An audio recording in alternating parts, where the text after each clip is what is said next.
Une boussole que j'aime beaucoup, qui nous vient donc d'Alain Quérol. Alain Quérol, c'est lui qui a importé en France la PNL. Donc la PNL a parlé donc d'un système qui s'appelle le métamodèle, qui est en fait d'aller analyser les réponses du langage à travers donc ce que faisait Grindler, c'était de savoir ce que les personnes ont inconsciemment pour voir que ce que tu dis, c'est pas forcément ce que tu ressens ou ce que toi tu crois comprendre, c'est pas forcément ce que la personne dit. C'est-à-dire que la carte n'est pas le territoire. Autrement dit, tu entends des mots, mais qu'est-ce qui se cache derrière? Alors j'aime bien cette boussole, parce que le métamodèle, il y a 13 compartiments avec les généralisations, les lectures de pensée, tout un tas de choses. Je trouve que c'est un peu trop compliqué. J'aime bien ça parce que ça simplifie. Et pour moi, c'est que vous devez poser des questions précises à chaque phrase pour toujours revenir. Alors, on va parler factuel, mais moi je reviens toujours, vous savez, comme je vous l'avais dit dans le niveau 1, dans les émotions, sensations, images. Quand la personne est dit « je veux être moins stressé », je ne sais pas ce que ça veut dire. Quand tu es moins stressé, tu te sens comment? Dans le corps? Qu'est-ce que tu as comme émotion quand tu es moins stressé? Et surtout, qu'est-ce que tu as comme image d'être moins stressé? Parce que si tu as la réponse à comment tu te sens, qu'est-ce que tu as comme émotion et qu'est-ce que tu as comme image, tu as tout ce qu'il faut pour faire, on va dire, un travail hypnotique. Tu as l'image du résultat, tu as les sensations, tu as les émotions.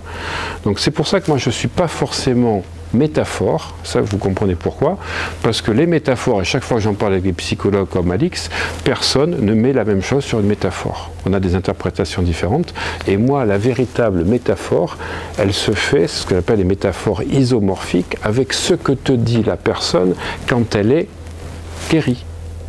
Si ton objectif était atteint, ou si tu étais guéri, tu vois quoi, tu ressens quoi, tu as quoi comme émotion? Les trois choses. L'émotion, c'est le cerveau limbique, donc l'inconscient. L'image, c'est le subconscient, donc une partie du cerveau reptilien et le subconscient. Et qu'est-ce que tu as comme sensation? C'est le lien entre les deux par le cortex pariétal. Voilà. Donc les mots, c'est une chose, mais quand tu dis les mots, qu'est-ce que tu ressens? Et quand une personne te dit être moins stressé, tu sais quoi?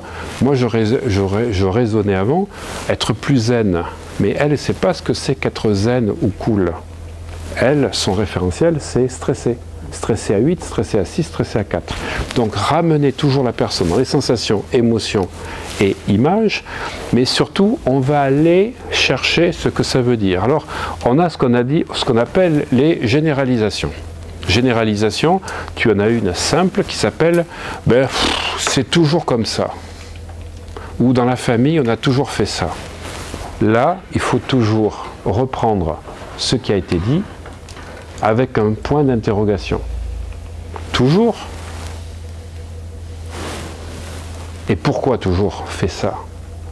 Il faut en fait, si vous voulez, par les questions que vous allez poser, couper le mécanisme automatique de la pensée, qui en fait, c'est des pensées inconscientes, c'est comme ça, donc ça sort, c'est le disque dur, comme disait Bruce Lipton, et en fait, la personne, elle ne peut pas changer, puisqu'elle a toujours le même mode de fonctionnement.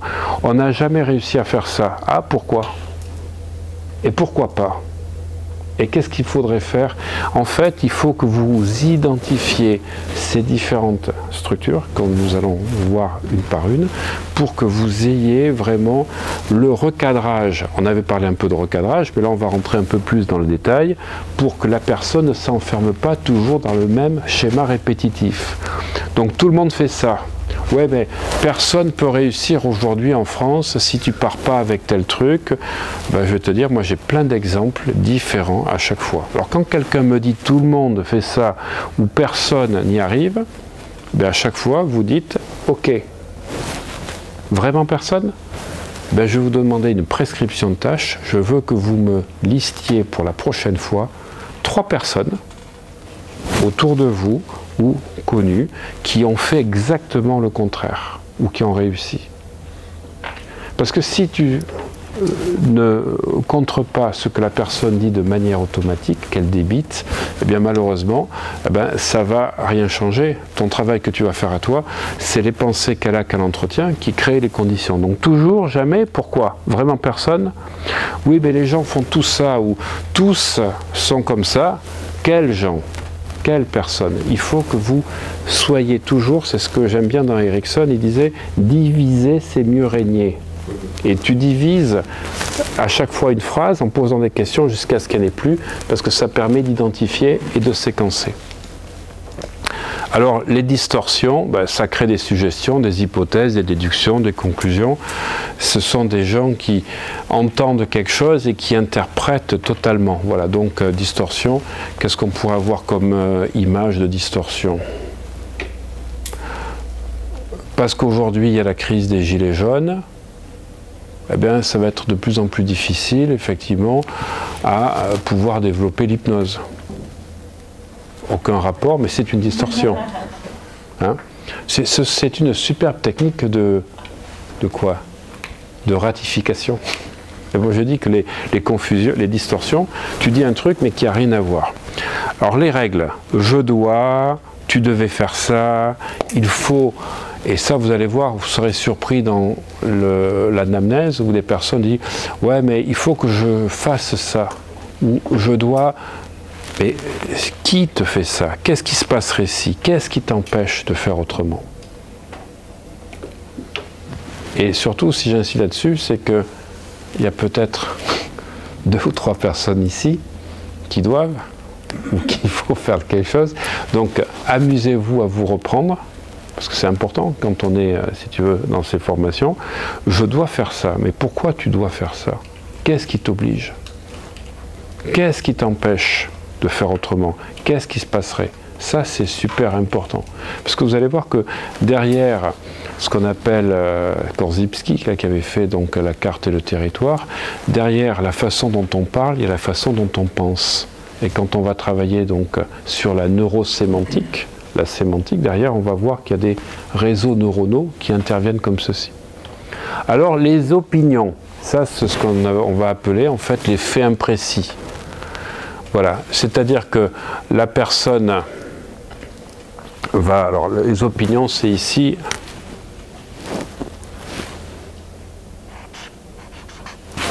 Voilà. Ben, on n'y arrive jamais. Alors, il n'y a pas de sujet, il n'y a pas arriver à faire quoi, et le contexte. Autrement dit, qui, quoi. Voilà, on n'y arrive jamais. Qui n'y arrive pas? Qui n'arrive pas à faire quoi? Et vous verrez que dans les locutions qu'utilisent les gens, souvent ce sont des choses qui meublent comme ça, mais qui correspondent à des connexions neuronales. Donc, qui, quoi, il manque un verbe, on n'y arrive jamais, mais à faire quoi, à faire comment, à faire combien, et le contexte, où, quand, avec qui. Et puis il y a les jugements. Alors les jugements, c'est de dire les politiques sont toujours pareils, ça c'est un jugement, ou que il faut travailler, comment ça s'appelle, dur, ce sont toujours des jugements. Voilà. Donc j'ai classé dans les 13 ces 5-là que faisait Alain Kérols dans la boussole du langage, entre les gens qui jugent les autres, qui ont des opinions, mais avec des faits imprécis, qui généralisent des distorsions ou des règles, eh bien, il faut systématiquement poser des questions. Voilà. L'art du questionnement nous vient de Socrate, la maïeutique, et ce qui est intéressant, c'est que moi-même, je me pose des questions, et je me fais une liste de questions personnelles, que je me lis le soir. J'ai une vingtaine de questions et vous pourriez aider vos patients à accompagner en demandant de faire une liste de questions. Comment je pourrais arriver à faire ça autrement? Comment, par exemple, je pourrais développer mon activité d'hypnopraticien? Comment je pourrais faire en sorte d'avoir plus de clients? Eh bien, en fait, vous lisez chaque phrase 10 fois avant de vous endormir. Et votre cerveau, il a une faculté magique. C'est qui répond aux questions. En général, vous le savez, vous posez souvent des questions. Mais si au lieu d'avoir des réponses, vous aviez des questions, vous verriez que ça serait différent. Je vois souvent les gens très analytiques posent beaucoup de questions. Mais en fait, les réponses ne vont pas les faire avancer. Ce qui fait avancer, c'est la question que tu poses. Et donc, les jésuites avaient cette tournure d'esprit. Donc, Ignace de Loyola avait fait en sorte que tu réponds toujours à une question par une question. Mais le premier, c'était Socrate, qui faisait avec la maïeutique accoucher les gens d'eux-mêmes en posant des questions. C'est ce qu'on fait dans le coaching. Donc personnellement, c'est pour ça que tout à l'heure je vous ai dit qu'on va en parler, il ne faut jamais poser de diagnostic. Jamais, jamais, jamais, parce que poser un diagnostic, ça cristallise, mais il faut toujours poser des questions. Et moi, quand une personne me dit « Oui, mais je suis en dépression », qui vous a dit ça? « Oui, non, mais je suis en dépression. Vous êtes médecin? » Non. Si la personne me dit « j'ai vu un médecin qui m'a dit ça », j'ai dit « est-ce que vous en avez vu un deuxième ?» Voyez-en deux. Et même mieux, voyez-en trois. Toujours avoir trois opinions différentes. Comprenez le principe? Parce qu'une opinion établie, quelque chose, c'est terrible, c'est une sentence, c'est une malédiction. Oui, mais on m'a dit que... Non, malédiction, tu sais ce que ça veut dire? En latin, mal dire. Maledicere, ce qui est mal dit. Et tu es maudit par quelqu'un qui t'a dit que tu ne réussirais pas tes études.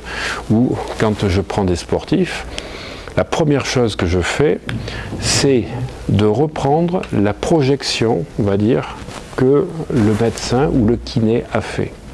Vous ne serez pas rétabli avant 8 mois. Terminé. Tu peux faire tout ce que tu veux. En physiothérapie, en massage et autres, la personne aura toujours une gêne au moment précis où elle doit reprendre ça jusqu'au bout des 8 mois. Voilà. Donc mon livre sur l'hypnose est sorti enfin, parce que c'était un pan de crise des Gilets jaunes, il est sorti en décembre. Voilà, et j'explique pas mal de choses. Ben là j'avais 2 joueurs, un d'Albi, un de Yonax que je vois maintenant qui sont à Agen. Donc Vincent Faré, j'avais effectivement Nicolas Metsch, qui était jeune, il avait 19 ans. Eh bien, quand il a eu rupture du croisé antérieur, on lui avait dit qu'il ne pourrait pas jouer de la saison. Ben, c'était terminé, la saison 2016. Alors mon livre, j'ai mis 2 ans pour l'écrire. J'avais commencé sur mes expériences de 2014-2015. Je pensais le sortir en février 2017 et il sort en décembre 2018 parce qu'après les éditeurs, c'est un peu lent. Même j'avais l'accord assez rapide il y a 1 an, mais après il y a une classification. Et Sandrine Martinet, donc, qui est devenue championne olympique en 2016, en septembre, ben, c'est la même chose. Son kiné lui avait dit, et les médecins lui avaient dit, surtout son kiné lui avait dit, qu'elle ne serait pas rétablie pour les Jeux olympiques. Voilà. Et comme elle était donc à Bellegarde, Bellerive, non, le centre de réadaptation des sportifs dans le 01. C'est ça, tout à fait.